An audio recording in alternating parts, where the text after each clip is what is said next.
नमस्कार दोस्तों। पढ़ छत्तीसगढ़ क्लासेस में आप सभी का एक बार फिर से बहुत बहुत स्वागत है।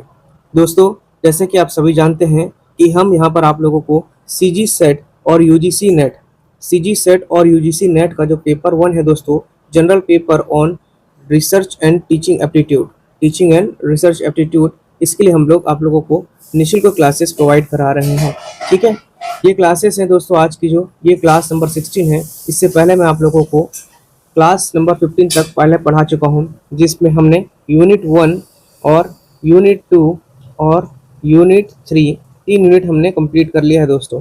ठीक है, यदि आपने वो वीडियो नहीं देखा है तो आप लोग प्लीज़ क्लास नंबर 1 से सभी वीडियो को देखिएगा दोस्तों। क्लास नंबर 1 से अभी तक टोटल क्लास 1 से लेकर के क्लास 15 तक क्लासेस हो चुकी हैं दोस्तों, जिसमें हमने यूनिट 1, यूनिट 2, यूनिट 3 कंप्लीट किया थ्योरी प्लस एमसीक्यू के माध्यम से। ठीक है, आज का जो ये सेशन रहेगा दोस्तों, ये आपका यूनिट नंबर 4, जिसे हम बोलते हैं दोस्तों communication.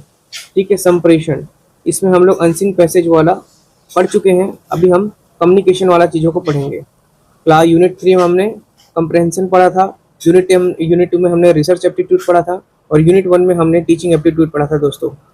CG set, UGC net और अदर सेट, जो अदर राज्यों के जो सेट होते हैं, उनका जो पेपर 1 होता है सबका समान होता है, आप सभी को पता होगा दोस्तों।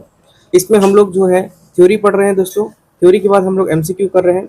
एमसीक्यू में दोस्तों हम लोग पीवाईक्यू भी मर्ज करते चल रहे हैं। ठीक है, कहने का मतलब है एमसीक्यू ऐसा एमसीक्यू है जिसमें आपका पेपर में आ सकते हैं, ऐसे क्वेश्चन हमने सेट किया हुआ है। साथ ही साथ जो आपका यूजीसी नेट और अदर स्टेट के जो सेट का पेपर होता है, उसके जो पीवाईक्यू है उसको भी हम ऐड करते हुए पढ़ रहे हैं दोस्तों अपने एमसीक्यू सेशन में। इसके साथ जो लोग भी नोट्स खरीदते हैं उन लोगों को ये थ्योरी भी दिया जाता है, एमसीक्यू भी दिया जाता है, पीवाईक्यू भी दिया जाता है, और ये वन लाइनर भी दिया जाता है प्रत्येक चैप्टर के हिसाब से।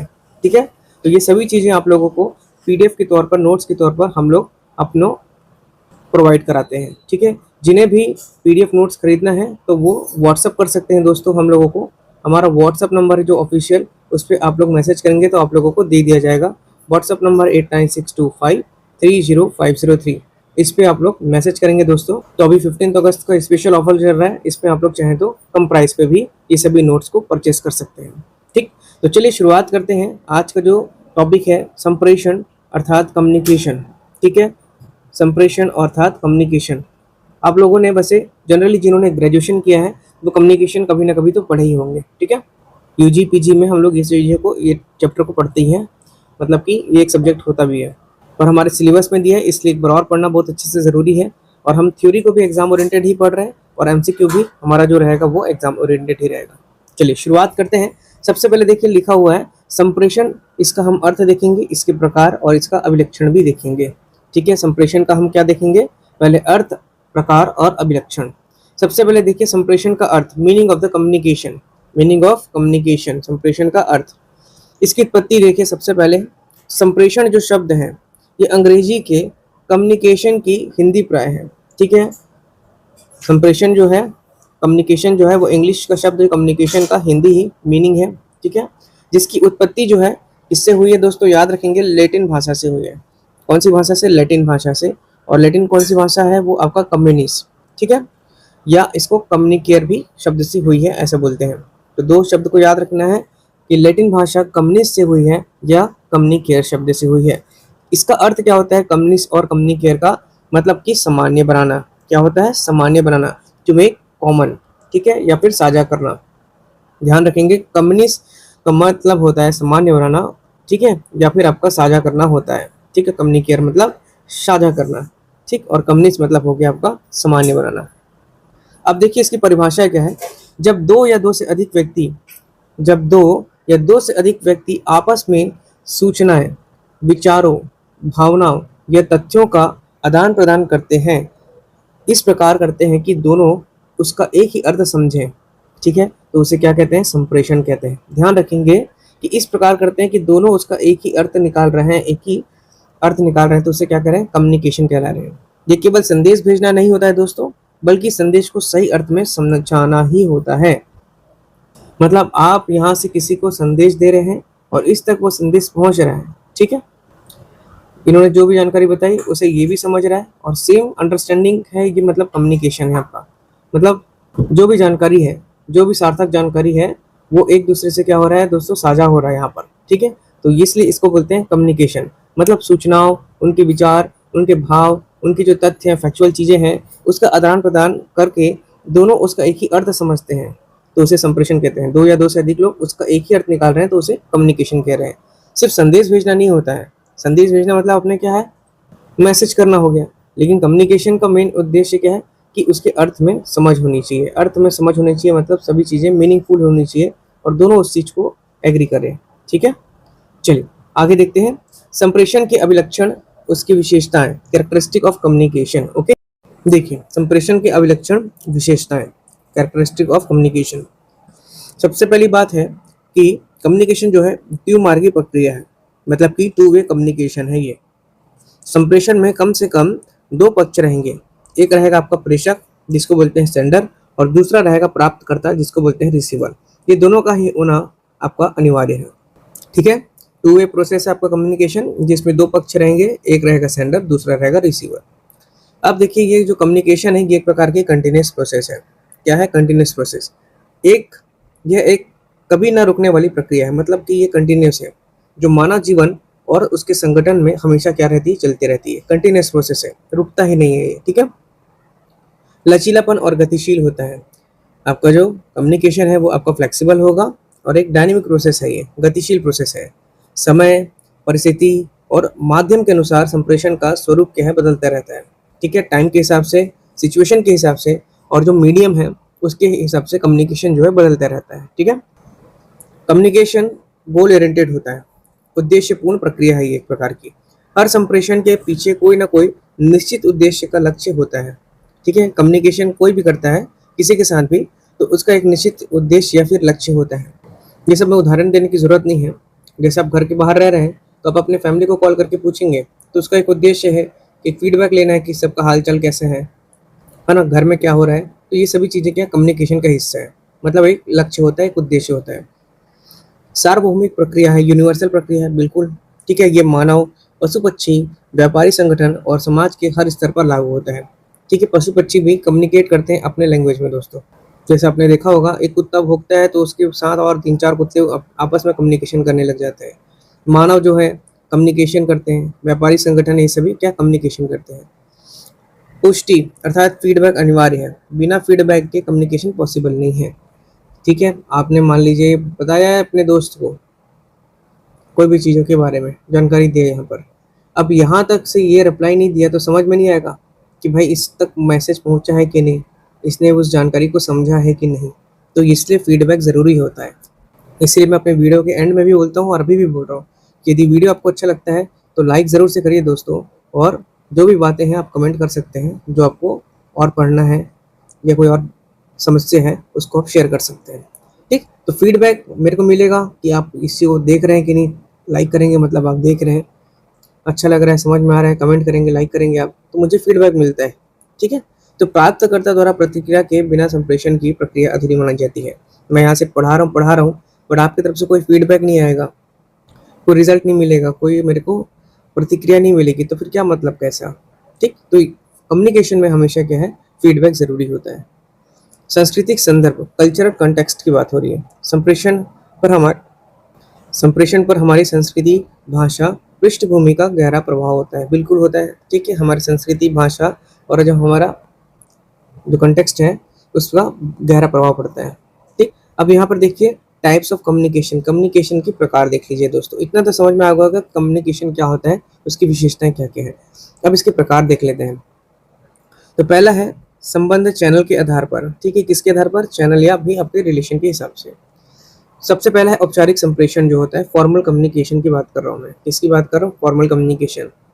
इसमें आपका नियम, सिद्धांत और पदानुक्रम हायरार्की के अनुसार होने वाली जो आधिकारिक संवाद, जैसे आपका कार्यालय पत्र, आदेश, ये सभी चीज़ें फॉर्मल कम्युनिकेशन के अंतर्गत आता है। मतलब ऑफिशियल में जो होने वाली चीज़ें हैं, ऑफिस वगैरह में होता है या किसी प्रशासन में होता है, जहाँ आपके नियम होते हैं, कुछ सिद्धांत होते हैं और कुछ आपके पदानुक्रम होता है, मतलब स्टेप बाय स्टेप ऊपर से नीचे उच्च अधिकारी ने उसको अपने अधीनस्थ अधिकारी को जानकारी प्रदान करी, फिर वो अपने अधीनस्थ को दिए। इस प्रकार से टॉप डाउन या अप डाउन अप्रोच हो सकता है, ठीक है। तो हायरार्की के अनुसार होने वाली आधिकारिक संवाद जैसे कार्यालय पत्र और आदेश, ये सभी चीजें रहती हैं किसके अंतर्गत, फॉर्मल कम्युनिकेशन। अब इनफॉर्मल कम्युनिकेशन इसका उल्टा होगा, जिसे ग्रैब पॉइंट कम्युनिकेशन बोलते हैं। परीक्षा में प्रश्न आता है कौन सा आपका, ग्रैब पॉइंट कम्युनिकेशन। ठीक है, समझाता हूँ। तो अनौपचारिक के अंतर्गत आएगा आपका, ऐसे ही ग्रैब पॉइंट कम्युनिकेशन भी बोलते हैं। बिना किसी नियम के, बिना किसी नियम, बात खत्म। बिना किसी नियम मतलब आपका हो गया इसमें कोई नियम लागू नहीं है। सामाजिक या व्यक्तिगत संबंधों के आधार पर होने वाला जो संवाद होता है, इसे ही अंगूर लता संप्रेषण कहते हैं। गुच्छे के समान होता है। जैसे कि हम लोग आपस में संवाद करते हैं, वो सभी किसके अंतर्गत आएगा आपका, अनौपचारिक संप्रेषण के अंतर्गत आएगा, इनफॉर्मल कम्युनिकेशन। क्योंकि इसकी कोई एक निश्चित दिशा नहीं होती और कोई नियम नहीं होता। ठीक है, ध्यान रखेंगे, इसका कोई आपका डायरेक्शन नहीं है। मान लीजिए ऊपर से नीचे कम्युनिकेशन, नीचे से ऊपर हो रहा है, ऊपर से नीचे हो रहा है, लेफ्ट टू राइट हो रहा है, किधर से भी कम्युनिकेशन पॉसिबल है और इसमें कोई भी नियम नहीं होता। ध्यान रखेंगे इसको कि इसे ग्रैब पॉइंट कम्युनिकेशन भी बोलते हैं, किसको, इनफॉर्मल कम्युनिकेशन को। ठीक है, इसके बाद देखिए दिशा के आधार पर, ठीक है, डायरेक्शन के हिसाब से अधोमुखी बोलते हैं इसको। मैं आपको बता दिया हूँ, डाउनवर्ड। जैसे उच्च अधिकारियों से अधीनस्थ की ओर आदेश या निर्देश आता है, जैसे मैं आपको अभी बताया, उच्च अधिकारी अपने अधीनस्थों को जानकारी देते हैं या जो भी आपका इंफॉर्मेशन देते हैं, वही आदेश हो गया, निर्देश हो गया। उधरमुखी बोलते हैं जिसको, अपवर्ड। ठीक है, अधीनस्थों से उच्च अधिकारी की ओर जाएगा। जैसे कुछ रिपोर्ट कौन देगा, अधीनस्थ अधिकारी उच्च अधिकारी को देगा। शिकायत भी नीचे से ऊपर होगा और जो सुझाव है वो भी नीचे से ऊपर वाले अधिकारी को जाएगा। ठीक है, क्षैतिज बोलते हैं जिसको, हॉरिजॉन्टल, लेटरल बोलते हैं। एक ही स्तर या पद के लोगों के बीच जो संवाद होता है उसे, है ना, क्या बोलते हैं आपका, हॉरिजॉन्टल या लेटरल कम्युनिकेशन। ये सहकर्मियों के बीच में होता है। मान लीजिए आप सभी कल की डेट में असिस्टेंट प्रोफेसर हो जाते हैं। ठीक है, तो आपके बीच में जो कम्युनिकेशन होगा, जितने भी असिस्टेंट प्रोफेसर है, वो आपके सहकर्मी के बीच की बातचीत है। ये किसके अंतर्गत आएगा, हॉरिजॉन्टल या आपका लेटरल कम्युनिकेशन के अंतर्गत। इसके बाद देखिए दोस्तों, तिर्यक जिसको बोल रहे हैं क्रॉस, डायगोनल। अलग अलग विभाग हो, किसकी बात कर रहे हैं, अलग अलग विभाग हो, ये अलग अलग स्तर के जो कर्मचारियों के बीच जो होता है संवाद, उसे क्या बोलते हैं आपका, डायगोनल या तिर्यक आपका कम्युनिकेशन। अलग अलग विभाग होंगे, मान लीजिए ये पुलिस विभाग हो गया, ये आपका राजस्व विभाग हो गया। ठीक है, ये आपका बैंक वाला विभाग हो गया। ठीक है, बैंकिंग विभाग हो गया। अब इन दोनों के बीच में जैसे भी कम्युनिकेशन हो रहा है तो इसको बोलते हैं तिर्यक, मतलब एक प्रकार से क्रॉस बनते चल रहा है। ठीक है, तो क्रॉस डायगोनल बोलते हैं जिसको, वो आपका अलग अलग डिपार्टमेंट के बीच में होने वाला कम्युनिकेशन को कहते हैं। प्रभावी संप्रेषण देखिए, प्रभावी संप्रेषण वाचिक और गैर वाचिक, अंतः सांस्कृतिक और सामूहिक संप्रेषण, कक्षा संप्रेषण भी होता है। ठीक है, जो इफेक्टिव कम्युनिकेशन होता है वो आपका वर्बल भी हो सकता है, नॉन वर्बल भी हो सकता है। ठीक है, इन्फिनाइट भी हो सकता है, आपका कल्चरल और आपके ग्रुप पर भी डिपेंड करता है। ठीक, अब देखते हैं इसके बारे में, अच्छे से पढ़ते हैं। वाचिक और जो गैर वाचिक संप्रेषण है वो क्या होता है, verbal and non verbal communication. ठीक है, अभी हमने क्या पढ़ा दोस्तों, फॉर्मल और इनफॉर्मल। ठीक है, फॉर्मल जो है वो आपका नियम कानून से जो संवाद होता है, कम्युनिकेशन होता है, उसे ही बोलते हैं आप लोग फॉर्मल, जिसको हम लोग औपचारिक कम्युनिकेशन पढ़ा। उसके बाद अनौपचारिक पढ़ा, जिसमें हम लोग आ जाते हैं। इसके बाद हमने देखा टॉप डाउन और बॉटम अप, जिसको अधोमुखी और ऊर्ध्वमुखी हमने पढ़ा था, डाउनवर्ड और अपवर्ड। इसके बाद हमने देखा हॉरिजॉन्टल मतलब lateral communication. Lateral communication same department के बीच में होता है। और एक होता है आपका डायगोनल कम्युनिकेशन, तिर्यक कम्युनिकेशन, जो डिफरेंट डिफरेंट आपके विभागों के बीच में होता है। अब यहाँ देखिए वाचिक और गैर वाचिक संप्रेषण। ठीक, तो वाचिक संप्रेषण जो होते हैं, इसमें शब्दों का प्रयोग किया जाता है। ठीक है, जैसे इसके दो रूप होते हैं। एक होगा आपका ओरल रूप में लिखेंगे, जिसको बोल करके किया जाने वाला संवाद है, जैसे साक्षात्कार, भाषण, फोन पर बातचीत, ये सभी चीज आपके मौखिक के अंतर्गत आता है। जबकि लिखित किसके अंतर्गत आएगा, वाचिक संप्रेषण के अंतर्गत आएगा। और लिख कर किया जाने वाला जो संवाद है, जैसे पत्र करना, ईमेल देना, एसएमएस करना या किताबें लिखना, है ना, ये सभी किसके अंतर्गत आ रहा है, आपका वाचिक मतलब कि वर्बल कम्युनिकेशन क्या आ रहा है। वर्बल कम्युनिकेशन के अंतर्गत कौन कौन सा चीज आ रही है, एक तो हो गया ओरल, जिसको हम लोग बोल रहे हैं मौखिक, और दूसरा जो है आपका वह है रिटन। ठीक है, जिसको हम लोग बोल रहे हैं आपका लिखित। ठीक, तो लिखने के रूप में है उसको लिखित बोल रहे हैं, और ओरल जो मौखिक रूप से है उसको हम लोग ओरल बोल रहे हैं। ठीक है, बोल करके आपका संवाद होता है उसको ओरल बोलते हैं। अब देखिए नॉन वर्बल कम्युनिकेशन, गैर वाचिक संप्रेषण। इसमें शब्दों का प्रयोग बिल्कुल भी नहीं होता, बल्कि शारीरिक जो संकेत होते हैं और जो हाव भाव होता है उसका उपयोग करते हैं। ठीक है, मतलब इशारों से संकेत देना, या आपका हाव भाव एक्सप्रेस करके क्या करते हैं, कम्युनिकेशन करते हैं, है ना। अब इसके मुख्य प्रकार देख लीजिए। एक होता है काइनेसिक्स बोलते हैं जिसको, जिसमें शारीरिक जो भाषा, चेहरे के भाव, फेशियल एक्सप्रेशन और बैठने का ढंग, ठीक है, इस पर डिपेंड करता है। ठीक है, फेशियल एक्सप्रेशन इंपॉर्टेंट है, ये सभी चीज़ें ना कम्युनिकेशन में पूछता है। काइनेसिक्स क्या होता है, तो काइनेसिक्स जो है शब्द है काइनेटिक से बना हुआ है, पहला चीज़ तो। और इसमें क्या है, आपका शारीरिक जो भाषा है, मतलब आपकी जो बॉडी का लैंग्वेज है, ठीक है, बॉडी का लैंग्वेज, चेहरे का जो एक्सप्रेशन है, फेशियल एक्सप्रेशन, और बैठने का जो ढंग है, उसके अंतर्गत आपका काइनेसिक्स के अंतर्गत ये सभी चीज़ें आती हैं। दूसरा है आपका प्रॉक्सिमिस, ठीक है, संवाद के समय व्यक्तियों के बीच शारीरिक दूरी जो होती है वो होती है आपका प्रॉक्सिमिक्स। जब कम्युनिकेशन करते हैं तो व्यक्तियों के बीच एक आपका फिजिकली जो गैप होता है, जो है ना डिस्टेंस होता है या स्पेस होता है, उसे क्या बोलते हैं, प्रॉक्सिमिक्स। इसके बाद आप देखिए पैरा लैंग्वेज होता है आवाज़ का उतार चढ़ाव, ठीक है, पिच, गति और बोलने का जो लहजा होता है वो आता है आपका पैरा लैंग्वेज, है ना। कोई लोग जैसे अपने कोई मंत्री हो गए तो वो अपना भाषण देते हैं तो उसमें अपना पिच का बहुत उतार चढ़ाव करते हैं, ठीक है। या आप कोई स्टोरी रीडिंग कर रहे हैं, ठीक है, या फिर आपके यहाँ पंडित पूजा आए हैं पूजा करने के लिए, तो वो जब कथा पढ़ते हैं तो उसका भी एक अलग उतार चढ़ाव रहता है ना। पिच का जो टेम्पो है वो सब चेंज होता है, तो गति हो गया, बोलने का जो लहजा है, ये सब पैरा लैंग्वेज के अंतर्गत आता है। अगला है हैप्टिक्स, स्पर्श के माध्यम से, किसके माध्यम से, स्पर्श के माध्यम से संप्रेषण, जैसे हाथ मिलाना या पीठ का थपथपाना, ये सभी इसके अंतर्गत आएगा, हैप्टिक्स। इसके बाद है क्रोनोमिक्स, क्या बोलते हैं, क्रोनोमिक्स समय का उपयोग, समय पर आना या देरी करना, ये भी एक संदेश देता है, ठीक है। टाइम पे आना मतलब पंक्चुअल होना, ये भी बता रहा है आपका कि कितना वो सजग है अपने काम के प्रति, है ना, ये भी एक संदेश दे रहा है कि मैं पंक्चुअल हूँ, मैं अच्छा काम करता हूँ, ठीक। और देरी करना मतलब किसी भी चीज़ में देरी कर रहा है कोई व्यक्ति, तो या तो किसी समस्या के कारण वो देरी कर रहा है या फिर कुछ मतलब जानबूझ करके देरी कर रहा है, तो ये भी एक प्रकार का संदेश ही देना होता है, ठीक है। अरे भाई मान लीजिए जैसे कि आप एक टीचर हैं, ठीक है, आप टीचर हैं, आप डेली स्कूल लेट से पहुंच रहे हैं, 10 मिनट्स लेट से पहुंच रहे हैं, ठीक है। अब आपका इंटेंशन कुछ नहीं है, आप किसी कारणवश लेट हो जाते हैं, लेकिन एक प्रकार का संदेश तो जा रहा है आपके प्रिंसिपल को, है ना। प्रिंसिपल आपको देख रहा है, ऑब्जर्व कर रहा है, उसके बाद इन्फॉर्मेशन जा रहा है कि ये जो टीचर है या एक स्टूडेंट ही है मान लीजिए, है ना, वो हर दिन लेट हो रहा है, तो ये इन्फॉर्मेशन उसके पास जा रहा है। फिर ये अपना इन्फॉर्मेशन किस पे बताएगा, उनके पेरेंट को बताएगा या अपने अधिकारी को बताएगा कि ये टीचर लेट होते हैं या फिर ये स्टूडेंट लेट होता है, तो ये एक प्रकार का कम्युनिकेशन का पार्ट हुआ, ठीक है, संदेश तो जा रहा है ना। अगला है अंतः संस्कृति संप्रेषण, जिसको बोलते हैं इंटरकल्चरल कम्युनिकेशन, क्या बोलते हैं, इंटरकल्चरल कम्युनिकेशन, अंतः सांस्कृतिक संप्रेषण। जब अलग अलग सांस्कृतिक पृष्ठभूमि, धर्म, देश या सामाजिक समूह के लोग आपस में संवाद करते हैं तो उसको क्या बोलते हैं, अंतः सांस्कृतिक संप्रेषण, ठीक है, इंटरकल्चरल कम्युनिकेशन। जब अलग अलग, इंटर की बात होती है ना तो अलग अलग, और जब इंट्रा का बात होगा, इंट्रा तो मतलब कि खुद में, ठीक है, मतलब उसी में ही, जैसे कि खुद के देश के अंदर, खुद राज्य के अंदर, खुद के घर के अंदर, ठीक है। इंटरकास्ट के जैसे बोलते हैं ना, इंटरकास्ट शादी किया, इंटरकास्ट मतलब होता है अलग कास्ट। इंटर मतलब ये इंटर वाला इंटर नहीं है, इंटर मतलब होता है दूसरे में, दूसरे या अलग अलग, ठीक है, दूसरे या अलग अलग, जबकि इंट्रा मतलब होता है खुद में, ठीक है।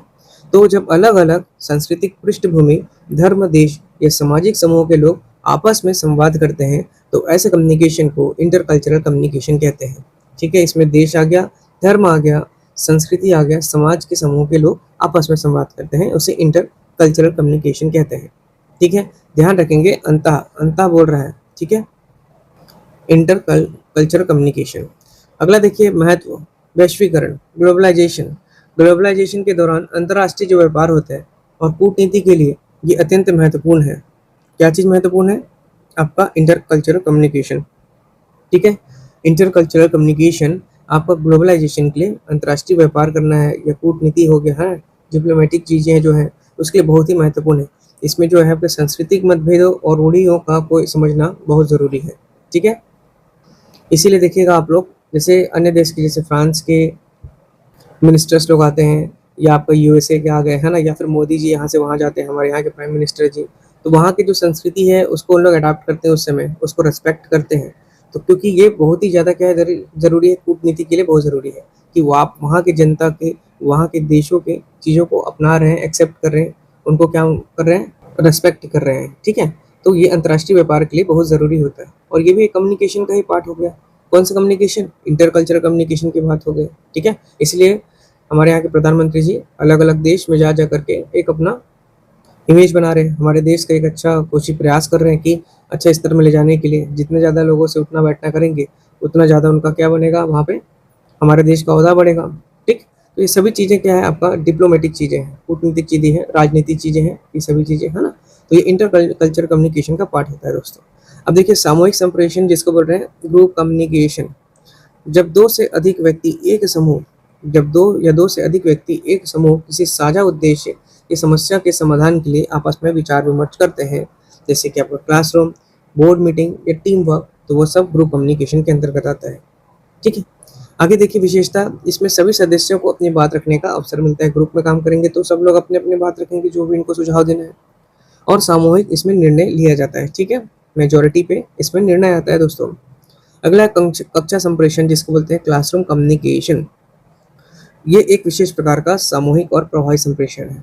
एक विशेष प्रकार का क्या है, ग्रुप कम्युनिकेशन भी है और इफेक्टिव कम्युनिकेशन भी है, जो शिक्षक और छात्रों के बीच में होता है, ठीक है। शिक्षक और छात्रों के बीच में आपका कम्युनिकेशन होता है। क्लासरूम कम्युनिकेशन हो गया, तत्व है इसमें जो एलिमेंट्स हैं, इसमें शिक्षक जो होता है प्रेषक होता है, और आपका छात्र जो है वो प्राप्त करता, मतलब आपका सेंडर जो हो गया, ये हो गया आपका शिक्षक, और छात्र कौन हो गया, आपका रिसीवर हो गया, ठीक। छात्र हो गया आपका रिसीवर हो गया, प्राप्तकर्ता हो गया। सोर्स से आपका डेस्टिनेशन की बात हो रही है, तो यहाँ पे सोर्स जो है, सेंडर जो है, आपका प्रेषक जो है वो शिक्षक है, और छात्र इसमें प्राप्तकर्ता रिसीवर या डेस्टिनेशन हो गया। पाठ्यक्रम देखा जाए तो यहाँ पे इस क्या रहता है, संदेश रहता है एक प्रकार का, जो पाठ्यक्रम है वो आपका संदेश है, और श्याम पट जो है प्रोजेक्ट जो है वो प्रोजेक्टर जो है वो आपका माध्यम होगा। एक टीचर जो है, ये चीज़ें मैं आपको बताऊंगा, जैसे कि मान लीजिए सेंडर है, अच्छे से लिख देते हैं, जैसे कि आपका हो गया सेंडर, ठीक।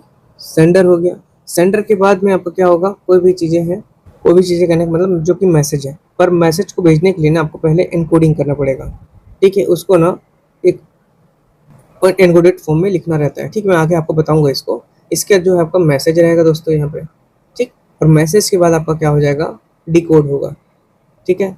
डिकोडिंग होगा, उसके बाद ये रिसीवर के पास जाएगा। तो यहाँ पर जो है मैसेज जो है, ठीक है। अच्छा, यहाँ पर मैं आपको चैनल बना देता हूँ, चैनल यह इसी को ही मीडियम भी बोलते हैं। ये चीज़ें भी रहेंगी मैसेज के साथ ही यहीं पर बीच में, ठीक। तो ये जो है आपका सेंडर हो जाएगा यहाँ पे टीचर, रिसीवर जो है आपका हो जाएगा कौन, स्टूडेंट, ठीक है, जो छात्र है वो। एनकोडिंग एक प्रकार का इंक्रिप्शन करना रहता है, और डिकोडिंग डिक्रिप्शन करना रहता है, ठीक है, मैसेज को। एनकोडेड फॉर्म में मैसेज को लिख दिए, मैसेज जाएगा किसी चैनल के माध्यम से, और माध्यम क्या है यहाँ पर, प्रोजेक्टर है या श्यामपट है, और संदेश तो आपका जो भी इंफॉर्मेशन आप देंगे वो रहेगा, ठीक है। तो ये आपका कम्युनिकेशन का प्रोसेस है, इसको मैं और गहराई में अभी आपको बताऊंगा आगे, ठीक। तो ये चीज़ें थी आपका तत्व जो बता दिए मैंने आपको कि एलिमेंट्स, शिक्षक था, छात्र था, श्यामपट क्या होता है ना, एक प्रकार का माध्यम हो गया, है ना। श्यामपट ब्लैक बोर्ड में ही तो अपन लिख करके दिखाएंगे कुछ चीज़ों को, या व्हाइट बोर्ड में लिख के दिखाएंगे, तो ये माध्यम हो गया उसमें, और साथ ही साथ जो भी चीज़ें लिख रहे हैं वो आपका संदेश है, ठीक। अब यह है सहानुभूति पूर्ण सुनना, जिसको बोलते हैं एम्पैथेटिक लिसनिंग। शिक्षक द्वारा छात्रों की समस्या को ध्यान से सुनना, इसे बोलते हैं एम्पैथेटिक लिसनिंग। एम्पैथेटिक लिसनिंग शिक्षक के द्वारा छात्रों की समस्याओं को ध्यान से सुनना, इसके द्वारा शिक्षक सुन रहा है इसमें इसकी समस्या छात्रों की। पॉजिटिव रीइंफोर्समेंट, ये इंपॉर्टेंट चीज़ है, छात्रों की प्रशंसा करना ताकि वो सीखने के लिए क्या हो सके, प्रेरित हो सके, है ना। पॉजिटिव रीइंफोर्समेंट बहुत ज़रूरी है दोस्तों, छात्रों की प्रशंसा करना बहुत ज़रूरी है ताकि वो सीखने के लिए क्या हो सके, मोटिवेट हो सके, और अच्छे से करे और अच्छे से वो सीखे, ठीक है। प्रतिपुष्टि की बात करें जिसको बोलते हैं इमीडिएट फीडबैक, छात्रों की शंकाओं को तुरंत समाधान करना ही आपका वहाँ पे टीचर का फीडबैक है, ठीक है। चलिए अब देखिए यहाँ पर प्रभावी संप्रेषण की जो बाधाएं होती हैं, जो बैरियर्स होते हैं, ठीक है, जो रुकावटें होती हैं, है ना। प्रभावी इफेक्टिव कम्युनिकेशन में आने वाली जो रुकावटें, बाधाएं होती हैं, बैरियर्स टू इफेक्टिव कम्युनिकेशन कहा जाता है। संप्रेषण प्रक्रिया में आने वाली जो रुकावटें, या जैसे कि आपका शोर हो गया, नॉइज हो गया, या बाधाएं, इसे बाधाएं कहा जा रहा है, रुकावटें कहा जा रहा है, जो नॉइज हो रहे हैं उसे यहाँ पर निम्न भागों में बांटा गया है। पहले तो देख लीजिए फिजिकल बैरियर्स, ठीक है, इसका मैं एक फ्लो चार्ट आपको और बता दूंगा लास्ट में। फिजिकल बैरियर्स देखिए यहाँ पर, तो पर्यावरण या माध्यम से जुड़ी जो रुकावटें हैं, जैसे कि आपका अत्यधिक दूरी हो गया, कमरा छोटा होना, या खराब का नेटवर्क होना, शोरगुल होना, या तकनीकी खराब होना। तो ये फिजिकल बैरियर्स है। जैसे मेरी क्लासेस आपको 1-2 दिन अभी बीच में कभी-कभी गैप हो जाता है, तो ये फिजिकल बैरियर का ही कारण है, क्योंकि मुझे अच्छा नेटवर्क नहीं मिल पाता। हमारे इधर जब लाइट गुल होती है तो समस्या ऐसे हो जाती है कि नेटवर्क चले जाता है। 1-2 डंडी में वीडियो बना करके अपलोड करना पॉसिबल नहीं हो पाता दोस्तों। इसलिए कभी-कभी क्लासेस 1-2 दिन आप लोगों की अब्सेंट हो जाते हैं, मिस हो जाती हैं, ठीक है? और आप लोग घबराइएगा नहीं, क्योंकि हम लोग पूरा कोर्स आपको 10 से 15 सितंबर तक कराते रहेंगे, ठीक है? तो ये सब तकनीकी खराबी है, एक प्रकार का टेक्निकल इशू आ जाता है ना? टेक्निकल एरर, या जैसे शोरगुल हो गया, है ना? आस-पास में आपका जैसे शादी-वादी का कुछ प्रोग्राम है, या कमरा का छोटा होना भी एक प्रकार का बैरियर का फिजिकल बैरियर है, या बहुत ज़्यादा डिस्टेंस है तो भी फिजिकल बैरियर के अंतर्गत आता है। अब दूसरा है आपका भाषाई शब्दार्थी संबंध बाधाएँ, जिसे इंग्लिश में बोलते हैं आपका सिमेंटिक या लिंग्विस्टिक बैरियर्स। भाषाई शब्दार्थ संबंधी बाधाएं, सिमेंटिक लिंग्विस्टिक बैरियर्स, शब्दों या भाषा के गलत चयन के कारण, जैसे कठिन शब्दावली, द्विअर्थी शब्द, या अनुवाद में त्रुटि, या आपका क्षेत्रीय भाषा का अंतर होने से भी क्या होता है, आपका लिंग्विस्टिक बैरियर्स होते हैं, ठीक है? भाषाई आपका बाधाएं होते हैं, ठीक? कठिन शब्द हो गए जिसको समझ ही नहीं पा रहे हैं, या जिसके 2 मीनिंग निकल रहे हैं, द्विअर्थी निकल रहे हैं, या अनुवाद में त्रुटि हो गया, ठीक है? अनुवाद जो कर रहा है उसमें वो एरर बता दिया, या क्षेत्रीय भाषा का ज्ञान नहीं है, उसको अंतर नहीं है, तो ऐसे में भी भाषा का आपका लिंग्विस्टिक बैरियर होता है। अगला है साइकोलॉजिकल बैरियर। साइकोलॉजिकल मतलब समझने वाली बात है। प्रेषक या प्राप्तकर्ता की जो मानसिक स्थिति है, जैसे समय से पहले मूल्यांकन कर लेना, ध्यान न देना, गुस्सा, डर या पूर्वाग्रह, प्रीकंसेप्शन जो है, ये सभी चीज़ें अगर किसी के मानसिक में स्थिति में पहले से बैठी हुई है, तभी इसमें आपका बैरियर आता है कम्युनिकेशन में, और इसे ही बोलते हैं आपका साइकोलॉजिकल बैरियर्स, ठीक है? प्रेषक या जो प्राप्त करता है, उसकी जो मानसिक स्थिति होती है वो अगर सही नहीं है, अगर वो गुस्से में है, डर में है, या ध्यान नहीं दे रहा है, या उसका मूल्यांकन पहले से ही कर लिया है, या पूर्वाग्रह है, प्रीकंसेप्शन है उसका, है ना? तो ये सभी चीज़ें साइकोलॉजिकल बैरियर का कारण होता है। अगला देखिए सांस्कृतिक बाधाएं, जिसको बोलते हैं कल्चरल बैरियर्स। अलग अलग संस्कृतियों के कारण संकेतों या भाषा का अलग अर्थ निकलता है, बिल्कुल बात है। जैसे किसी संस्कृति में आंखें मिलाना सम्मान माना जाता है, तो किसी में अनादर माना जाता है, ठीक है? तो अलग अलग संस्कृति का अलग अलग रीति रिवाज होता है, तो उसका अलग अलग अर्थ भी निकलता है ना? जैसे कि आंखें मिलाना मतलब सम्मान को देना होता है, नीचे देख करके बात कर रहा है कोई तो उसको क्या इज्जत नहीं दे रहा है, इस प्रकार से होता है। और वहीं कहीं आपका आंख में आंख मिला करके कोई बात कर देता है तो क्या सोचते हैं कि अनादर है, ठीक? तो यही बस क्या है, आपका अलग अलग संस्कृति का अलग अलग सोच है, अलग अलग रूढ़िवादिता है, कॉन्सेप्ट है ना? अगला देखिए, जैसे कि खास करके ये सब चीज़ें ना, अब जैसे शादी-वादी के प्रोग्राम में जाएँगे, अलग-अलग कल्चर देखने को मिलता है। थोड़ा क्षेत्र के हिसाब से अलग-अलग कल्चर हो जाता है। तो उसमें भी लोग बहुत ज़्यादा रीति-रिवाज़ों का हवाला देकर के ऐसा नहीं ऐसे करिए, ऐसा नहीं ऐसे करिए होता है। तो बहुत सारी कल्चर बैरियर्स हैं, कल्चरल। अगला है संगठनिक बाधाएँ, जिसको बोलते हैं ऑर्गेनाइजेशनल बैरियर्स। संगठन के कड़े जो नियम होते हैं, जैसे जटिल पदानुक्रम, लंबी चेन हो गई, और अधिकारियों का जो तानाशाही रवैया होता है, ये सब ऑर्गेनाइजेशनल बैरियर्स के अंतर्गत आता है, ठीक? अगला देखिए, आपका व्यक्तिगत बाधाएं, पर्सनल बैरियर्स भी होते हैं। व्यक्तियों की अपनी जो कमियां हैं, जैसे कि आत्मविश्वास की कमी होना, सुनने की खराब आदत होना, संवाद करने की अनिच्छा होना चाहिए, अनिच्छा होता है, या आपका कोई बोल रहा है तो अपना भी बोलते रह जाते हैं, है ना? जैसे कि आपने देखा होगा, बहुत लोग ऐसे व्यक्ति हैं, जब आप अपनी परेशानी बताने के लिए गए हैं इसको, या अपनी जो भी इन्फॉर्मेशन देने गए हैं, तो ये ना सुन करके डायरेक्टली अपना इन्फॉर्मेशन या अपनी बात इसको कहने लग जाता है। तो इससे क्या हो जाता है, पर्सनल बैरियर्स हो जाते हैं, ठीक है? कम्युनिकेशन सही ढंग से नहीं हो पाता। अगला है जन मीडिया समाज, मास मीडिया एंड सोसाइटी। ये इंपॉर्टेंट टॉपिक है दोस्तों, ठीक है? जन मीडिया क्या है, what is a mass media? अर्थ, जब किसी तकनीकी माध्यम, टेक्नोलॉजी का उपयोग करके बहुत बड़े या अज्ञात और विविध जन समूह, जिसको बोलते हैं मास ऑडियंस, ठीक है, तक सूचनाएं पहुंचा जाती है, तो उसे जन मीडिया या जनसंचार कहते हैं। मास मीडिया एक प्रकार की तकनीकी माध्यम है ना? जब किसी भी तकनीकी माध्यम का उपयोग करके बहुत बड़े, बहुत व्यापक, अज्ञात और विविध जो आपके समूह होते हैं, जो लोग जानकारी नहीं रखते, जिनके पास ज्ञान वो जानकारी नहीं है, और बहुत बड़े मास जनसमूह है, जैसे मास आपका विविध जनसमूह है ना? तो उनको तक सूचनाएं को पहुंचाने के लिए जिसका इस्तेमाल किया जाता है, वही आपका है जन मीडिया, जिसको बोलते हैं मास मीडिया बोलते हैं। अब देखिए, इसका माध्यम आप सभी जानते हैं, मास मीडिया के अंतर्गत प्रिंट मीडिया भी आता है, समाचार पत्र आएगा, पत्रिकाएं आएगा, परिचय आएगा, आपका इलेक्ट्रॉनिक मीडिया देखेंगे, radio, television, cinema, new media, digital, internet, social media जो आजकल सबसे ज़्यादा ट्रेंडिंग में है, जैसे फेसबुक, यूट्यूब, ब्लॉग्स हो गया, व्हाट्सअप हो गया, ये सभी चीज़ें क्या है आपका एकदम करंट में चल रही है दोस्तों। कोई भी आजकल न्यूज़ में चीज़ें आ रही हैं वो तुरंत इसमें क्या हो जा रहा है, स्प्रेड हो जा रही है, फैल जा रही है। तो ये माध्यम हो गए प्रिंट मीडिया, इलेक्ट्रॉनिक मीडिया और न्यू मीडिया जिसको बोलते हैं डिजिटल मीडिया बोलते हैं, है ना? क्या बोलते हैं इसको? Digital media. Social platforms, internet, social media, Facebook, YouTube, Orkut, blogs, है ना? ट्रेंड्स हो गया, ट्विटर हो गया, ये सभी चीज़ें इसके अंतर्गत आती हैं। अब जन मीडिया का देखिए कार्य क्या होता है, function of mass media, function of mass media को देखते हैं यहाँ पर, ठीक है? सूचना देना, इन्फॉर्मेशन, समाज को देश विदेश की घटनाओं से अवगत कराना, क्या करते हैं? सूचना देते हैं, है ना? जैसे हमारे यहाँ अभी छत्तीसगढ़ में भिलाई टाइम्स चल रहे हैं, है ना? आप सभी देखते होंगे भिलाई टाइम्स, जशन लोहिया का। तो देश विदेश की घटनाओं से या अपना क्षेत्र की घटनाओं से अवगत कराने के लिए सूचना, इन्फॉर्मेशन प्रोवाइड करते हैं कौन? Mass media.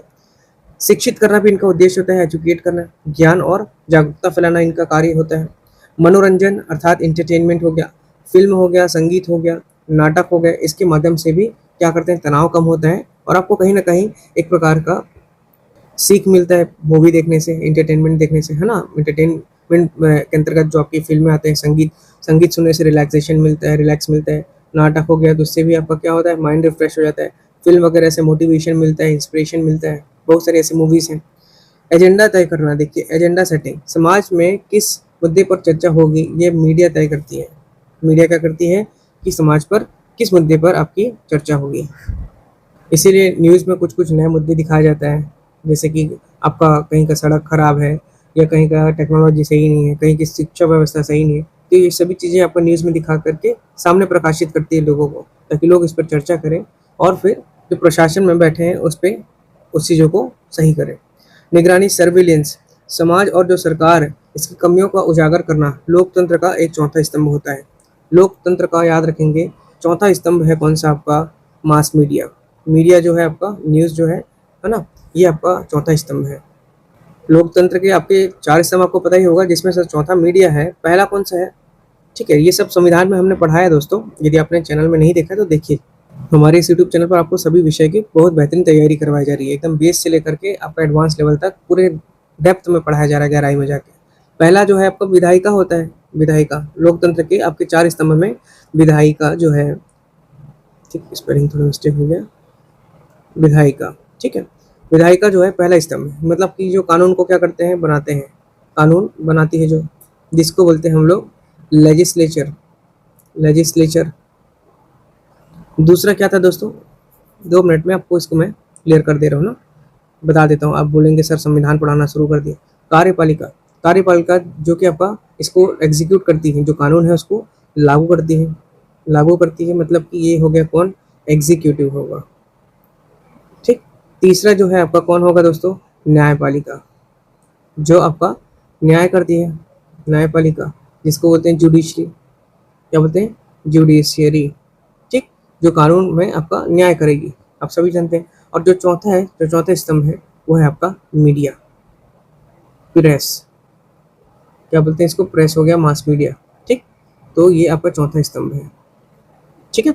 अब देखिए यहाँ पे आगे समाज पर प्रभाव, उम्मीद करता हूँ समझ गए होंगे। लोकतंत्र के आपके 4 स्तंभ, आपके विधायिका, कार्यपालिका, न्यायपालिका और आपका मीडिया, प्रेस हो गया। समाज पर प्रभाव, इम्पैक्ट ऑन सोसाइटी, जिसको पढ़ना होगा दोस्तों वो अलग सब्जेक्ट्स को भी जाकर के पढ़ सकता है, चाहे वो हिंदी हो, इंग्लिश हो, संविधान हो, हिस्ट्री हो, भूगोल हो, छत्तीसगढ़ हो, सीडीपी हो, सभी चीज़ों को हम अपने यूट्यूब चैनल पर निःशुल्क पढ़ा रहे हैं। तो अधिक से अधिक लोगों तक शेयर कर दीजिएगा, जो महंगी कोचिंग नहीं जा सकते और जो लोग पढ़ना चाहते हैं दोस्तों निःशुल्क। समाज पर प्रभाव, इम्पैक्ट ऑन सोसाइटी, सकारात्मक प्रभाव देखिए, सामाजिक जागरूकता बढ़ती है इससे, शिक्षा का प्रसार भी होता है और सरकार की जवाबदेही इससे तय होती है, ठीक है।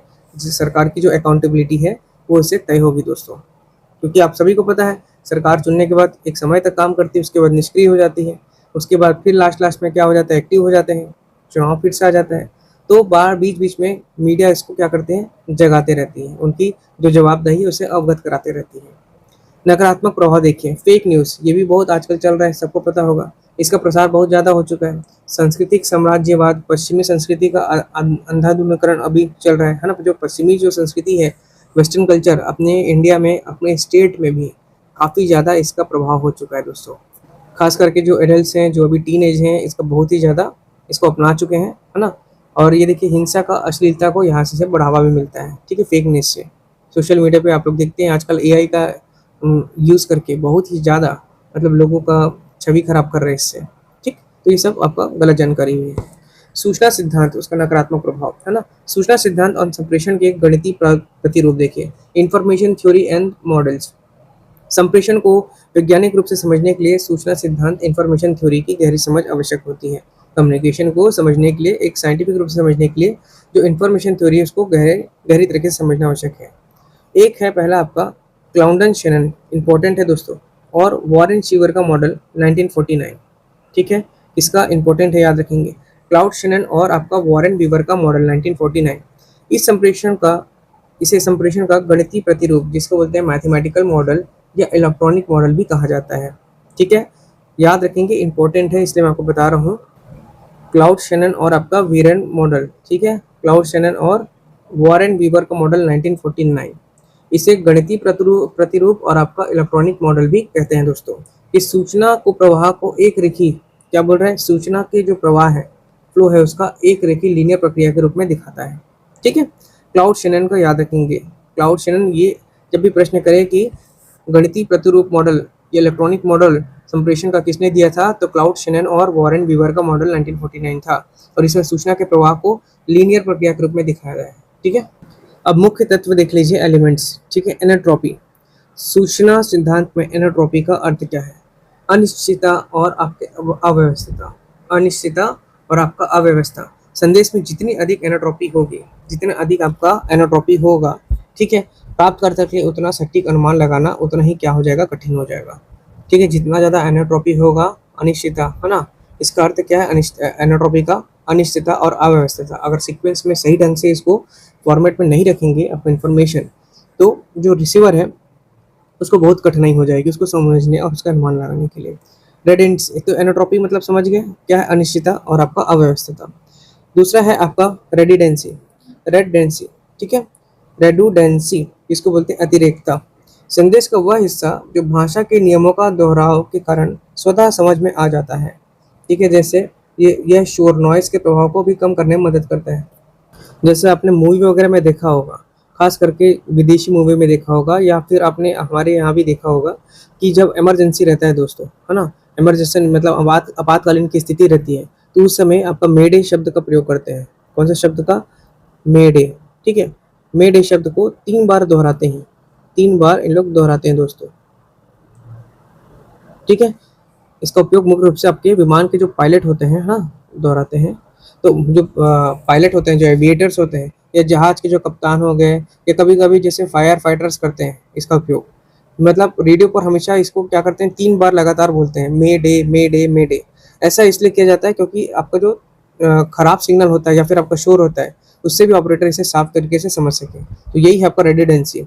संदेश का वह हिस्सा जो भाषा के नियम को या फिर दोहरा रहा है ना। जैसे कि आप किसी से बात करेंगे भी, वहाँ से आवाज़ नहीं आ रही तो आप हेलो हेलो हेलो बोलते हैं, तो ये क्या है, दोहराव हो रहा है। मेड मतलब आपातकालीन स्थिति में जो आपके फायर फाइटर्स होते हैं या आपके प्लेन में जो पायलट्स होते हैं, तकनीकी खराबी आती है, आपातकालीन की स्थिति आ जाती है, तो क्रैश होने वाला रहता है, कुछ भी स्थिति होती है, तो उस समय हम लोग मे डे मे डे मे डे 3 बार बोलते हैं, जिससे क्या होता है, नॉइस कम हो जाता है एक प्रकार से, और दूसरा चीज़ इनको खराब सिग्नल पर भी इंफॉर्मेशन पहुँच जाता है, ठीक। मे डे का मतलब आपका क्या है ना, एक प्रकार से फ्रेंच को एक भाषा है एमिडे करके, एमिडे एमिडे, इससे आपका आया हुआ था, मतलब मेरी मदद करो, ठीक है, मेरी मदद करो। जब मैं ना मूवी वगैरह देखता था ना, तो उस समय मे डे करके बहुत सारे मैंने फाइटिंग मूवीज देखी हुई है, तो उसमें इसका प्रयोग बहुत करते हैं। आप लोग भी शायद देखे होंगे, मे डे 3 बार बोला जाता है, मतलब मेरी मदद करो मेरी मदद करो मेरी मदद करो, इमरजेंसी में आपका इसको बोला जाता है। तो रेडियोडेंसी का मतलब आपने समझ लिया होगा दोस्तों, कि संदेश का वह हिस्सा जो भाषा के नियमों या दोहराव के लिए कारण स्वतः समझ में आ जाए, इसे ही बोलते हैं। और ये शोर की जो प्रभाव है इसको कम करता है, और इससे कम्युनिकेशन मिल पाता है। अब देखिए शोर क्या होता है, चैनल में आने वाली जो कोई भी विकृति या बाधा जो मूल सिग्नल को प्रभावित करती है, उसको नॉइस कहते हैं। शैनन वीवर मॉडल ने सबसे पहले संप्रेषण में शोर की अवधारणा को प्रमुखता से पेश किया था, ठीक है। सबसे पहले आपका शोर की अवधारणा को किसने आपका प्रमुखता से पेश किया था? शैनन वीवर मॉडल ने। इन्होंने आपका मैथमेटिकल और इलेक्ट्रॉनिक मॉडल दिया था कम्युनिकेशन का। कौन? शैनन वीवर ने, ठीक। अब देखिए साइबरनेटिक्स और फीडबैक, साइबरनेटिक्स एंड फीडबैक, ठीक है, साइबरनेटिक्स। प्रतिपादक नॉर्बर्ट वीनर, ठीक है। देखिए जितनी भी बातें कम्युनिकेशन से मैं ना आपको सब पढ़ा दे रहा हूँ दोस्तों, एक ही वीडियो में। मेरा प्रयास है कि इसको मैं कंप्लीट करा दूँ। यदि पॉसिबल होता है, वीडियो लंबा होगा तो मैं उसको 2 पार्ट में लेके जाऊँगा। हालाँकि मेरा प्रयास है कि एक ही वीडियो में कंप्लीट करा दूँ, ठीक है। तो सभी चीज़ें मैं एक ही वीडियो में आपको कंप्लीट करा रहा हूँ, मतलब इसी पे ही आपका पूरा हो जाएगा आपका कम्युनिकेशन। तो प्रतिपादक है इसके कौन? नॉर्बर्ट विनर, साइबरनेटिक्स और आपके फीडबैक के। सिद्धांत है ये नियंत्रण और आपका संप्रेषण का विज्ञान है। इसका नियंत्रण और संप्रेषण का, कंट्रोलिंग एंड आपका कम्युनिकेशन का साइंस। इसके अनुसार किसी भी प्रणाली, किसी भी सिस्टम में सही ढंग से चलाने के लिए आपका फीडबैक प्रतिपुष्टि लूप अनिवार्य होता है। ये एक रेखीय मॉडल को सर्कुलर बनाता है दोस्तों। क्या बनाता है? सर्कुलर। जबकि रेखीय मॉडल किसने पेशकश किया था? शान बीबर मॉडल ने किया था, जो कि मैथमेटिकल और इलेक्ट्रॉनिक मॉडल था कम्युनिकेशन का, जो कि आपका लीनियर था। लेकिन ये कौन सा है? आपका सर्कुलर मॉडल। किसका है? नॉर्बर्ट विनर का, सर्कुलर मॉडल ऑफ कम्युनिकेशन। ठीक। अब देखिए यहाँ पर संप्रेषण के प्रमुख प्रतिरूप मॉडल्स ऑफ कम्युनिकेशन देख लेते हैं। संप्रेषण के मॉडल को 3 मुख्य श्रेणियों में आपका वर्गीकृत किया गया है। एक रेखीय मॉडल, जिसको बोलते हैं लीनियर मॉडल, या एक मार्गी मॉडल भी बोलते हैं इसको, ठीक है। तो एक मार्गी जो है वे लीनियर मॉडल, मैंने किसका नाम बताया था दोस्तों अभी? आपका शैनन। देखिए शॉर्ट नाम बता रहा हूँ, शैनन एंड आपको याद रखेंगे वीवर, इन्होंने दिया था दोस्तों, ठीक है, 1949 में। इसमें प्रतिपुष्टि जो है, फीडबैक का अभाव होता है। प्राप्तकर्ता केवल एक निष्क्रिय श्रोता होता है, मतलब कि आपने अपने इन्फॉर्मेशन किसी मित्र को साझा किया, इसने कोई भी फीडबैक वापस नहीं दिया, ये नहीं हो पाया, आपने बस इन्फॉर्मेशन इसको दिया। ये हो गया linear model, Shannon and weber का 1949 में दिया था इन्होंने, ठीक है। दूसरा देखिए आपको अरस्तु का मॉडल बोलते हैं, एरिस्टोटल्स मॉडल, ठीक है। सबसे प्राचीन मॉडल है ये। पहला चीज तो क्या है दोस्तों, याद रखेंगे, सबसे प्राचीन मॉडल है आपका एरिस्टोटल का मॉडल। इसके 3 प्रमुख तत्व होते हैं, जैसे कि एक स्पीकर, दूसरा है ना स्पीकर, भाषण, स्पीच, और आपका ऑडियंस, ठीक है। मतलब आपका वक्ता हो गया जो स्पीक कर रहे हैं, स्पीकर, भाषण जो हो गया आपका स्पीच, और श्रोता जो है ऑडियंस। तो ये आपका 3 प्रमुख तत्व हो गए, स्पीकर, स्पीच एंड आपका ऑडियंस। सबसे पुराना है इसका अरस्तु का मॉडल, इसे याद रखेंगे, अरस्तु, ठीक है, एरिस्टोटल, ठीक। तो अरस्तु का मॉडल सबसे प्राचीन है, इसे याद रखना है। सबसे प्राचीन मॉडल कौन सा है? अरिस्टोटल का मॉडल है सबसे प्राचीन, ठीक है। अगला देखिए, इन्होंने आपका व्यक्तित्व कला, जिसको बोलते हैं रियोट्रिक, इसके 3 तत्व, रियोट्रिक के 3 तत्व, एथोस जिसको बोलते हैं विश्वसनीयता, पैथोस जिसको बोलते हैं भावनात्मक अपील, और लोगोस जिसको बोलते हैं तार्किक तर्क, बताया था, ठीक है। रियोट्रिक के 3 तत्व हैं, देखिए इन्होंने, इनके जो वक्तृत्व कला जो बोलते हैं रियोट्रिक है, इसके 3 तत्व दिए गए हैं। एक एथोस जिसको बोलते हैं आपका विश्वसनीयता, ठीक है, एथोस हो गया विश्वसनीयता, जबकि पैथोस है उसका मतलब होता है भावनात्मक अपील, और आपका लोगोस मतलब होता है तार्किक तर्क, ठीक है। तो ध्यान रखना है, जो आपका रियोट्रिक है, वक्तृत्व कला, जो भाषण कला के नाम से भी जाना जाता है, उसके 3 तत्व हैं। कौन कौन से तत्व हैं? एथोस जिसको बोलते हैं आपका विश्वसनीयता, पैथोस जिसको बोलते हैं आपका भावनात्मक अपील, और लोगोस मतलब होता है तार्किक तर्क। इंपॉर्टेंट है, याद रखेंगे, है ना। आपका अरस्तु ने दिया था इसका जो अवधारणा है, और अरस्तु का कहना था कि जब भी कोई व्यक्ति किसी दूसरे जो व्यक्ति को अपनी बात से प्रभावित करता है, या सहमत या राजी करना चाहता है, तो उसे इन 3 मुख्य विधाओं, मतलब जो है तत्व जो है एथोस, पैथोस और लोगोस से उसकी जरूरत पड़ती है, उससे गुजरना पड़ता है, ठीक है। याद रखेंगे, एथोस मतलब होता है विश्वसनीयता, या आपका चरित्र बोल सकते हैं, है ना। वक्ता की जो विश्वसनीयता है, ईमानदारी, और उसके जो चरित्र को दर्शाता है। अगर सुनने वाले को बोलने के जो नियत है या उसका ज्ञान पर भरोसा नहीं होगा, तो वो उनकी बात कभी नहीं सुनेगा। मतलब कि जो बोलने वाला है वो विश्वसनीय हो, उसकी बातें जो भी है आपका ऑथेंटिक होना चाहिए, है ना। दूसरी बात है, ये काम कैसे करता है, इसमें वक्ता अपनी जो योग्यता है, क्वालिफिकेशंस, अनुभव या नैतिक चरित्र का परिचय देता है, ताकि लोग उस पर भरोसा कर सके। जैसे मुझसे जो भी लोग पढ़ रहे हैं, उनको मैं पूरा प्रयास है कि जितना भी मेरे को ज्ञान पता है, जो भी जानकारी है मैं आपको दे दूं, ऑथेंटिक जानकारी दे दूं, जितना हो सकता है समय पे आपको सभी चीज़ें दे दूं, ठीक है, ताकि आप लोगों का एक विश्वास बना रहे। मैं जब भी पढ़ाऊँ तो आप लोग विश्वासपूर्ण उस चीज़ों को एक्सेप्ट करें, समझें, है ना। तो मैं इसलिए भले आपको कम समय में ज़्यादा देने का प्रयास कर रहा हूँ, और अपना कम समय दे पा रहा हूँ, लेकिन जो भी दे रहा हूँ यहाँ पे क्वालिटी कंटेंट ही आपको दे रहा हूँ। जितनी चाहिए आपकी परीक्षा में आ सकती है, प्रश्न किया जा सकता है, वहाँ से मैं क्वेश्चन आपको उठा के दे रहा हूँ, ठीक है। पैथोस का मतलब क्या हो गया? पैथोस मतलब होता है आपका इमोशनल अपील, मतलब कि भावनात्मक अपील हो गया। इसका संबंध जो आपको सुनने वाला है, जो ऑडियंस है, जैसे कि आप लोग हैं, उनके भावनाओं से है। मतलब अरिस्टो का मानना था कि इंसान केवल दिमाग से नहीं बल्कि दिल से भी फैसले लेता है। ठीक है, अब ये काम कैसे करता है? जो इसमें वक्ता होता है, जैसे है ना, वक्ता श्रोताओं के, जो वक्ता है वो श्रोताओं के मन में एक डर या सहानुभूति या गुस्सा या प्यार या करुणा या देशभक्ति हो गया, ऐसी भावनाएं जगाकर उन्हें अपनी बात कहलाता है। ठीक है, प्रेरित करता है। ठीक है, और लोगोस मतलब जो होता है, जिसको बोल रहे हैं हम लोग तार्किक तर्क की बात कर रहे हैं, इसका अर्थ है तर्क शक्ति, लॉजिक, है ना, पहला चीज तो नाम ही लोगोस। ठीक है, तो ये पूरी तरह से तथ्य जो हो गए, आंकड़े हो गए, सबूत हो गए, बुद्धि हो गए, उसके आधारित होता है। और ये कैसे काम करेगा? इसमें भक्ता जो वक्ता है उसके भावना में बहने के बजाय जो आपके ठोस सबूत है, फैक्चुअल चीजें, आंकड़े हैं, स्टैटिक्स है और वैज्ञानिक कारण सामने रखता है, ताकि बात तार्किक रूप से सही साबित हो। अब मैं आपको बोल दूं कि मैं आपको इतने दिन में कोर्स कंप्लीट कराऊंगा और कोर्स कंप्लीट करा ही नहीं रहा हूं, तो क्या मतलब का?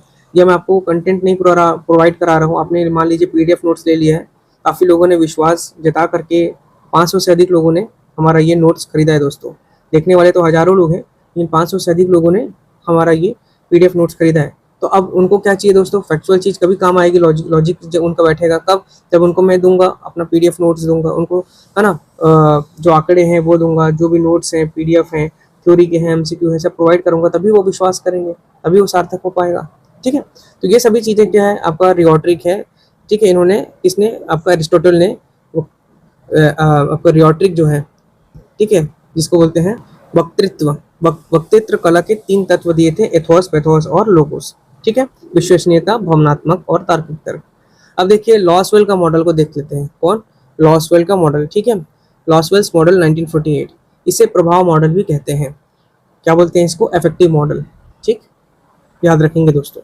इन्होंने एक प्रसिद्ध सूत्र दिया था, हु, कौन, क्या कहता है, सेज व्हाट, किस माध्यम से, इन विच चैनल, और किसे कहते हैं, टू whom, एंड कितने प्रभाव से, विथ व्हाट इफेक्ट। ठीक है, मतलब इन्होंने क्या किया था दोस्तों, जो प्रभाव मॉडल है इनका, लॉसवेल्स मॉडल है, इसमें 5 WS की बात कही थी। इसकी बात कही थी 5 WS। ठीक है, 5 प्रकार के प्रश्न के रूप में इसको समझा जाता है। ठीक है, 5 प्रकार के प्रश्न हो गए। पहला तो हो गया आपका डब्लू, पहला डब्लू क्या हो गया? हु। ठीक है, अब ये हु का मतलब क्या हो गया? क्या? ये संदेश भेजने वाला जो सोर्स है या व्यक्ति होता है, उसके लिए होता है। ठीक है, कौन है जो भेज रहा है इसको? सोर्स कौन है इसका? व्यक्ति कौन है? मान लीजिए कोई न्यूज एंकर हो गया, या नेता हो गया, या कोई कंपनी हो गया। ठीक है, मतलब इसके इसके जरिए जो है आपका कंट्रोल एनालिसिस देखा जा रहा है। कंट्रोल एनालिसिस कहने का मतलब है कि ये देखा जाता है कि जो सूचना है ना, वो सूचना की जो शक्ति है वो किसके हाथ में है। ठीक, दूसरा हो गया आपका सेज व्हाट। पहला तो हो गया ये, दूसरा हो गया सेज व्हाट, कहता क्या है, क्या है, क्या कहता है। ठीक है, अब ये क्या है? वह जानकारी, विचार या डेटा जो लोगों तक पहुंचाया जा रहा है, मतलब कि क्या कह रहा है। पहली बात तो हु, मतलब कि कौन कह रहा है, शक्ति किसके हाथ में है। दूसरा सेज व्हाट, मतलब कि आपका, कि ये जो क्या कह रहा है, मतलब उसका मीनिंग क्या है, जो विचार, उसका डेटा है या जो जानकारी है वो कहाँ पहुंचाया जा रहा है, उसका क्या चीज़ जानकारी में है, मतलब कि कंटेंट एनालिसिस हो रहा है इसमें। पहले वाले में क्या हो रहा था? कंट्रोल, पहले वाले में कंट्रोल एनालिसिस, और दूसरे वाले में हो गया आपका कंटेंट, कंटेंट का क्या हो रहा है? एनालिसिस, कि वो बोल क्या रहा है भाई। तीसरा जो है आपका इन which channel, in which channel की बात हो रहा है। ठीक, तो इन विच चैनल में बोल रहा है, कहने का मतलब हो गया संदेश भेजने के लिए किस साधन का उपयोग हो रहा है, जैसे रेडियो हो गया, टीवी हो गया, माध्यम हो गया एक प्रकार का। ठीक है, रेडियो, टीवी, अखबार, सोशल मीडिया, ये सब चीज़ें हो गया, मतलब मीडिया एनालिसिस। ठीक है, मीडियम एनालिसिस या मीडिया एनालिसिस भी बोल सकते हैं हम लोग। ठीक, कौन सा मीडिया एनालिसिस, मतलब ये तय कर रहा है कि कौन सा माध्यम सबसे प्रभावशाली रहेगा, कौन सा इससे काम हो रहा है। और चौथा जो है आपका लेसवेल्स का मॉडल जो है वो है आपका टू होम, किसको, कहने का मतलब है किस प्राप्तकर्ता कौन होगा, वह लोग, ये जनता जो इस संदेश को सुन रहे हैं या देख रहे हैं, टारगेट ऑडियंस कौन है। और ये एनालिसिस क्या करेगा? Audience analysis. ठीक है, ऑडियंस का एनालिसिस करेगा दोस्तों। ठीक, जिसे दर्शकों के क्या पसंद आ रहा है, व्यवहार को समझा जा सकता है इससे। और पांचवा जो है आपका वो है what effect, with what effect, with what effect. ठीक है, जगह कम है इसलिए ना राइटिंग बहुत खराब बनती है दोस्तों। तो यहाँ पर देखिए विथ व्हाट इफेक्ट कहने का मतलब है कितने प्रभाव से, है ना, यही वह बिंदु है जिस पर आप इफेक्टिव मॉडल कह रहे हैं। संदेश मिलने के बाद दर्शकों के व्यवहार, उनके ज्ञान जो हो गया, मतलब उसका सोच है, उसमें क्या बदलाव आया, यही तो उसका इफेक्टिव मॉडल है मेन। पहले who, what says, in which channel, to whom and with what effect, इसका लास वोडल्स मॉडल 1948। ठीक है, इसमें संदेश मिलने के बाद दर्शक के व्यवहार जो है, ज्ञान या सोच में क्या बदलाव आया उसे प्रभाव कहते हैं दोस्तों। जैसे कि मैं आपको पढ़ा रहा हूँ, लास्ट में क्या प्रभाव हो रहा है इसको देखते हैं फीडबैक के तौर पे। आप लोग को जब रिजल्ट आएगा, आप क्वालिफाइंग कर रहे हैं तो, है ना, नंबर शेयर करिएगा आप लोग यदि हमसे जुड़े हुए होंगे तो। व्हाट्सअप नंबर आप सभी जानते हैं 8962530503। जिन्हें भी जो भी क्वारीज रहती हैं, जैसे अभी सब ऑडिटर में 2-4 लोग सफल हुए हम लोग से पढ़ करके, तो काफ़ी अच्छा हम लोगों का एक्सपीरियंस था। बहुत खुशी हुई, उन लोगों का सफल हुए, उन लोगों का सिलेक्शन हुआ। तो इस प्रकार से यदि आप लोग भी हों तो आप लोग ज़रूर से अपनी सूचनाएं हमको देंगे दोस्तों। ठीक है, चलिए आगे देखते हैं हम लोग। बर्लो का SMCR मॉडल, ये सब याद करना है ना दोस्तों, मैं बता रहा हूँ। ये हो गया आपका लॉस वर्ल्ड्स का मॉडल, दूसरा हो गया MCR models, Berlo's model 1960। David Berlo ने 4 मुख्य तत्व दिए थे। पहला हो गया SMCR, मतलब source message channel receiver. Source message channel receiver, इसकी संवाद क्षमता, सोर्स जो है इसकी संवाद क्षमता, दृष्टिकोण, ज्ञान, सामाजिक प्रणाली और संस्कृति के बारे में बात हो रही है। मैसेज जो है इसकी सामग्री, तत्व, व्यवहार, संरचना और कोड के बारे में बात हो रहा है। चैनल जो है इसमें 5 ज्ञानेंद्रियां जैसे देखना, सुनना, छूना, सूंघना, स्वाद आ रहा है। और रिसीवर है स्रोत की तरह इसकी भी क्षमताएं और पृष्ठभूमि की बात हो रही है। ठीक है, तो देखिए वीडियो काफ़ी लंबा हो जाएगा, इसको मैं और डिटेलिंग के साथ कल पढ़ाऊंगा, है ना। बहुत सारी इसमें अभी और चीज़ें हैं जिसको मेरे को आपको कंप्लीट कराना है दोस्तों। आगे हम लोग पढ़ेंगे और इसको अगले वीडियो में कंप्लीट करेंगे, क्योंकि वीडियो 1 घंटे से ज़्यादा का हो रहा है, आप लोग समझ सकते हैं। हम लोग इसको कल कंप्लीट करेंगे और पढ़ते रहिए दोस्तों, चैनल पर बने रहिए। कम्युनिकेशन आपका अगले पार्ट में क्लास नंबर 17 में समाप्त हो जाएगा और इसके बाद हम लोग इसके MCQs करेंगे दोस्तों। ठीक है, तो मिलते हैं हम लोग जल्द ही अगली वीडियो में। और जिन्हें भी नोट्स लेना है मैं आपको बता दिया हूँ, अभी 15 अगस्त का अच्छा ऑफर चल रहा है। जिन्हें भी लेना है वो न्यूनतम प्राइस में ले सकते हैं दोस्तों। व्हाट्सअप कर लीजिएगा जिसको भी लेना है। व्हाट्सअप में हमारा नंबर है 8962530503। इस पर आप लोग मैसेज करेंगे तो आप लोग को PDF के बारे में जानकारी दी जाएगा। और बहुत ही न्यूनतम प्राइस में अभी 15 अगस्त स्वतंत्रता दिवस का ऑफर चल रहा है, उसमें आप लोग कम प्राइस में ले सकते हैं। ठीक है, तो मिलते हैं अगले वीडियो में। जय हिंद, जय भारत, जय छत्तीसगढ़। धन्यवाद दोस्तों।